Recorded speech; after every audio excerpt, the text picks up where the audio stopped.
Welcome back to Two Rail Fans. We're going to be updating our ESU CabControl system today, both the ICU and also the controller.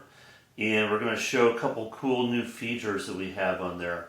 The first thing you need to do is head to the ESU website and get the download files. If you go to the downloads, you'll see under the firmware and software option, you're going to want to click on CabControl. And under CabControl, there's two files. You want 4.2.13. So go ahead and download that file. Before we can do anything with that file, we need to put it on a thumb drive, and you need to create a file folder called CabControlUpdate and put it in there. It helps if there's absolutely nothing else on the thumb drive, and you want to make sure that it's formatted FAT32. So basically, once you have that done, you're going to take your thumb drive with you. You see I have my IC unit here. There's a button to the left of the screw there. You want to have that pushed in while you insert the power cord. So the power source is already on. Red light should come on right away. That tells you you're ready to put the thumb drive in. So I'm going to go ahead and put that in. And that red light should start flashing, saying that it's updating. So it takes a second here, but you'll see that this starts flashing red. And I'm just leaving this on to kind of show you guys the process, how long it took me.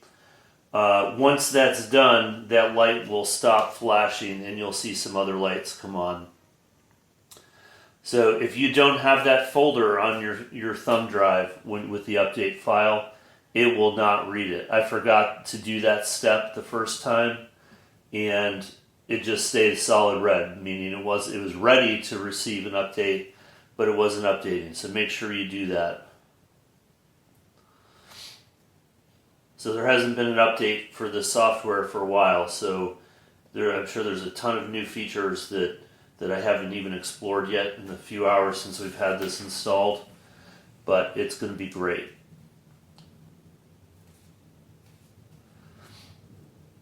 So the light's still flashing. It didn't take too long, but this is the first time we've done this. So solid red means it's done, so the unit's about to restart. You'll see these two other lights come on.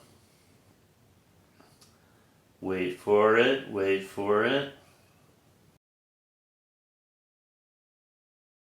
There we go. So the blue and green light, and then the green light's going to be flashing. The unit's restarting here, and we're good to go on this. So I'm going to go ahead and put the cover back on, and I will plug the track. I'll turn this off, but plug the track power back into it. All right. So the next thing is we have to update the controller. So same spot in downloads, and you'll notice the date on this is 2019. But basically, what we're downloading is something that's going to update this for us. So here's the menu you get. You're going to want to plug your controller into the computer, and you're going to open the install file, and it's going to go through these things one at a time. Wait until it completes on the controller before you move on to the next one. So these four things: Mobile Controll II, ESU input. See where I'm clicking install at the bottom, Wi-Fi keep alive. So once you get back to this home screen, you're okay to move on to the next step. And last thing, picture gallery.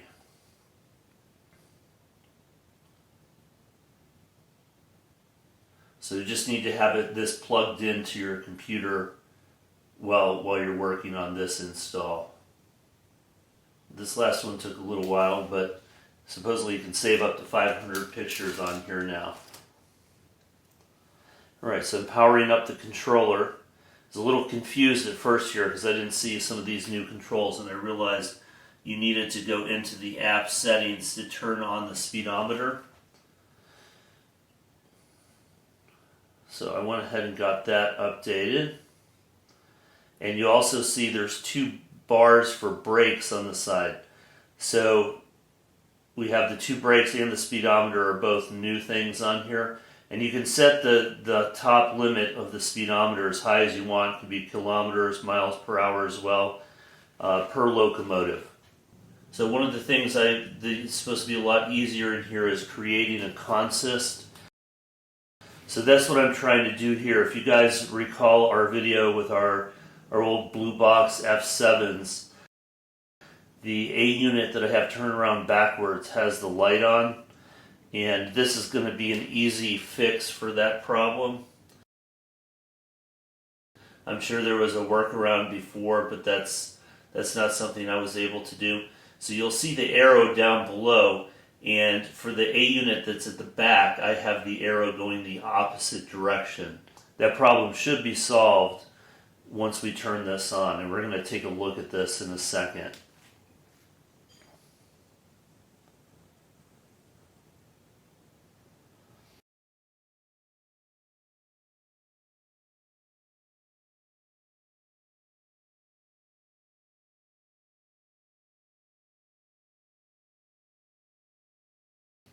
Alright, so here we are. You see headlight on, headlight off, so problem solved.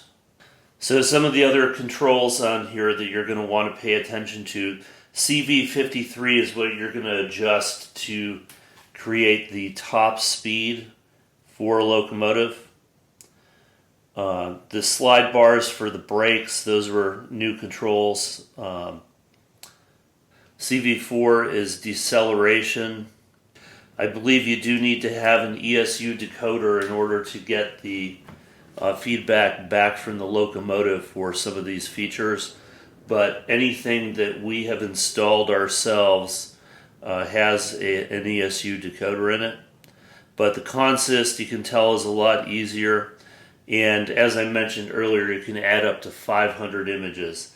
So I'm sure we'll figure out a lot of new things here, but glad to have this updated. Hope this is helpful to some of you guys. We'll leave links to all the information in the description. Have a good one.